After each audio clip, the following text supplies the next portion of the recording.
Политички паметна власт ќе го слушне гласот на граѓаните од референдумите во општините од Југоистокот и нема да дозволи отварање рудници. Вака смета Борис Шарковски од Центарот за локална демократија, кој тврди дека локалните референдуми не се задолжителни за националните власти, но доколку владата се стреми да биде на страна на граѓаните, мора да биде прифатена нивната волја. Можеби ќе звучи разочарувачки, но ако сегашната власт или било која една власт сака да продолжи да ги даде рудниците под концесии, таа може да го направи тоа и покрај успешните референдуми. Затоа што референдумот на локално ниво не е задолжителен за националната власт. Мора да организирате национален референдум за да се одземе концесијата. Сега, политички паметна власт би го прифатила тоа што граѓаните го одлучиле.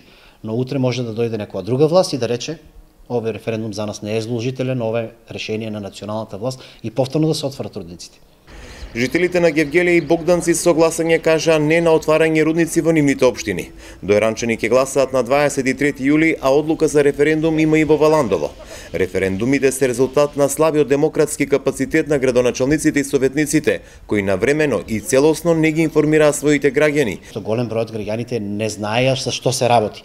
Треба експерт да им објасни, па тие да донесат свое мислење. Ако тоа така се направило, тогаш немаше да дојде до ваков проблем ниту со инвеститорите, затоа што тие добиле одредено решение кое што го почитувале.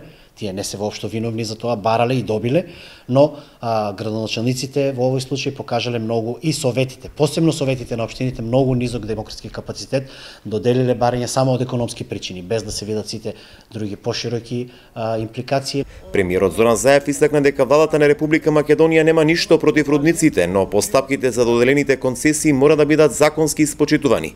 Стручните служби во владата веќе ги разгледуваат договорите за концесиите, ќе постапат во интерес пред се на граѓаните, но и инвеститорите кои имаат добиено концесии за истражување и експлоатација на руда.